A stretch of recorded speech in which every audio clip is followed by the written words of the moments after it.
Let me ask you a question. Which platform has 210 million users, 2 million creators, and a CEO who was paid $1.3 million per day last year?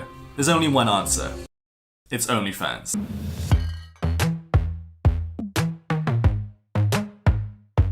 OnlyFans is a platform that's not just taking over the internet, but it seems to have found the master key to the human brain. It's a platform that seems to have its users wrapped around its little finger, like the Pied Piper of the internet, leading its train of horny dudes off to its bank account. But what is the real reason for the success of OnlyFans? Because it can't just be the fact that you can see naked people on that platform. There are plenty of websites where people can see naked people for free. So why is it that OnlyFans is so successful? What is it about the psychology of the platform that makes it so potent in today's world? So that's what we're going to talk about in today's video. We're going to talk about the context and the environment that OnlyFans has grown up in, and we're going to be talking about some psychological behavioral science principles that are directly relevant to the success of OnlyFans. So, let's jump into it.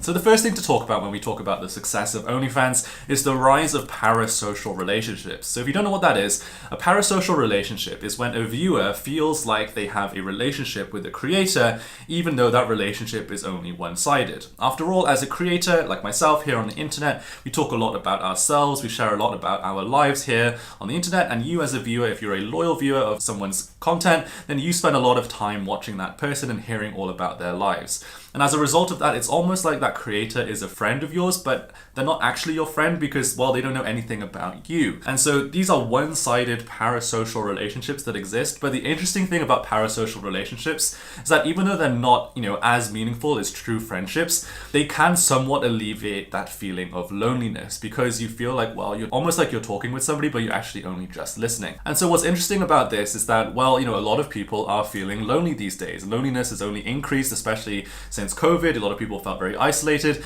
and OnlyFans is really able to monetize people's loneliness essentially because people are able to pay to feel like they have a parasocial relationship with these creators. So the second thing that's facilitated the rise of OnlyFans is the gig economy. So this is the transition we're seeing in the economy from traditional forms of employment to more freelance, independent, gig type work. Now, there are lots of things that are appealing about engaging in gig type work. For example, increased flexibility in terms of your hours, in terms of the type of work that you do. But there's also a lot of pressure for people to engage in gig type work because of just the increased cost of living with each subsequent generation. More and more people are finding it harder to make a decent living just going through the traditional forms of employment that maybe our parents' generation did.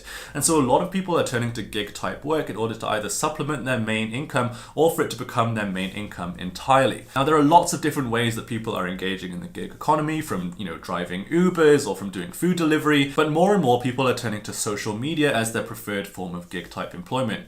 One, because it's really fun. For example, I make this YouTube channel and that's really fun for me, but it's also a supplemental form of income. And other people are looking towards Instagram or TikTok or other platforms in order to try and monetize themselves, turn themselves into a brand, and therefore supplement their main income. Now, OnlyFans is an especially powerful way to engage in the gig economy because of the way it is so directly monetizable. If you run a YouTube channel like me, the way that I get paid is by YouTube playing ads before or after my videos, or if a brand sponsors me, then I can do an ad read in my video and I earn a little bit of money that way. But the monetization is indirect because you as a viewer get to watch my content for free. Now, I love the fact that YouTube is free and it's part of the beauty of the platform and why I prefer to be a YouTube creator versus an OnlyFans creator. But the fact of the matter is that indirect compensation for your content isn't as monetizable or doesn't have as much earning potential as directly monetizing your content. That's why a lot of YouTubers and other types of creators turn to platforms like Patreon, for example, in order to benefit from this type of direct monetization. But OnlyFans really turns this up to 11 because they make it the whole purpose of its platform that creators on OnlyFans are able to directly monetize their content. People are directly paying to actually view the content in the first place, and that means the earning potential of creators on OnlyFans is significantly higher than on a platform like YouTube. In other words, OnlyFans lets you earn significantly more per viewer, which means you're able to earn a lot more of a decent income from a much smaller audience. And for a lot of creators on OnlyFans, this is the primary reason why they flock to that platform. There are so many cases that we've heard of people turning to OnlyFans as the only way they're able to fund something like their university education, for example. It just simply wouldn't be financially viable without a highly monetizable platform like OnlyFans. So that's why so many creators, especially young women, are turning to OnlyFans in order to fund their actual career pursuits. So of course we can't talk about OnlyFans without talking about sex work. But the interesting thing about OnlyFans and the rise of it is that it's come at a time where there have been significantly changing attitudes towards sex work and sex workers. Historically, of course, sex work was always seen as a low-class activity, reserved for the poorest people in society who really had no other option. But these days there have been changing attitudes towards sex work, especially in Western civilized nations. You paid her to have sex! No, I paid her to have sex and we're filming it. So technically it's not prostitution, it's a porno. It's not uncommon these days for people to hold the opinion that sex work is actually a form of body positivity, a way for women to express themselves and feel good about their bodies, but it's also even a form of self-expression. Some people even think that sex work is a type of self-expression. In the same way that I'm able to express myself somewhat through these YouTube videos, people feel like posting videos of yourself naked is another form of self-expression in some way. Now, I will say here that this isn't, of course, a universal opinion. In fact, it's a highly polarizing topic, and if you disagree, then you're perfectly within your rights to do so. But you should know that this is a growing sentiment among people in Western society, and OnlyFans as a platform has really benefited from that change in attitude. But the interesting thing about OnlyFans in this narrative is that it's not only benefited from this change in social norm, but it's actually been a major driver of it. You see, prior to OnlyFans, it was very difficult for sex workers to be able to monetize their bodies in a way that was safe. However, when it comes to OnlyFans, they're only posting videos and photos and live streams, which actually is a lot safer than actually engaging in, real sex in the real world, where there's of course the risk of disease and so on. And so through monetizing sex work in this way, it actually helps to overcome a lot of that stigma around disease and, uncleanliness. And as a result of that, if a creator is able to make a full-time living on OnlyFans, then that is being viewed more and more as a totally legitimate career path. So I did promise you at the start of this video some behavioral science principles. So one principle that I think is especially relevant to OnlyFans is something called the idiosyncratic fit heuristic. So idiosyncratic fit in behavioral science is essentially a fancy word for the allure of exclusivity. And it's a principle that I use with my clients when I was a consultant all the time.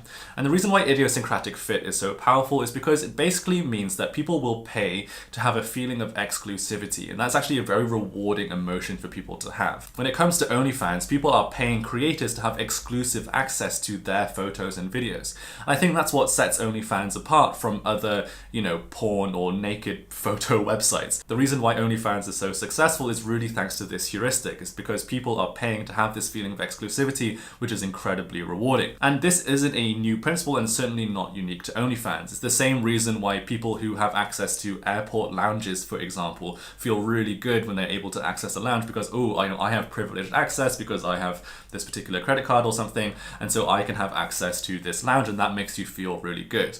Or if we go back even further, think about country clubs in America, right? Country clubs are these kind of membership fee places where you pay this very expensive fee and you're able to then access this country club with all these other posh people with tennis courts and so on and so forth, right? This is another example of the idiosyncratic fit principle at play here. And OnlyFans is really just the digital version of the country club, but for, seeing naked people. But why do the creators on OnlyFans enjoy making content on there so much? Well, one big reason is due to validation and self-worth. You see, as human beings, we find validation from other people incredibly rewarding. It's the same reason why comedians or other performers find applause and laughter from their sets incredibly, almost intoxicating as an experience.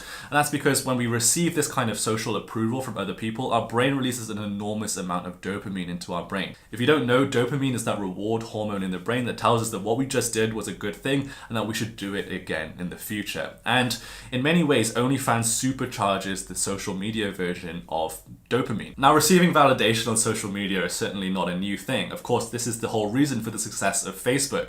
The invention of the like button on Facebook was really one of the most powerful inventions of the modern century. And if any of you have ever posted on social media, which I'm sure many of you have, you'll know that receiving likes on your post is an incredibly rewarding experience. But OnlyFans turns this social media form of social validation up to an absolute 10.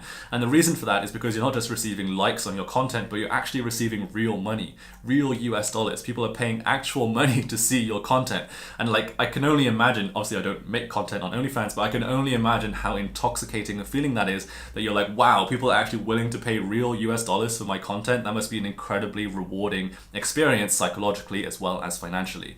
So I think that's a big reason why creators choose OnlyFans and choose to keep making content on OnlyFans, because of this psychological effect. It must be totally addictive. So that's my breakdown of the success of OnlyFans, from the economics to the sociology to the psychology. But what do you think? Do you agree with me or not? Do you think I missed anything? Let me know in the comments below. Thank you guys so much for watching, and I will see you next time. Bye bye.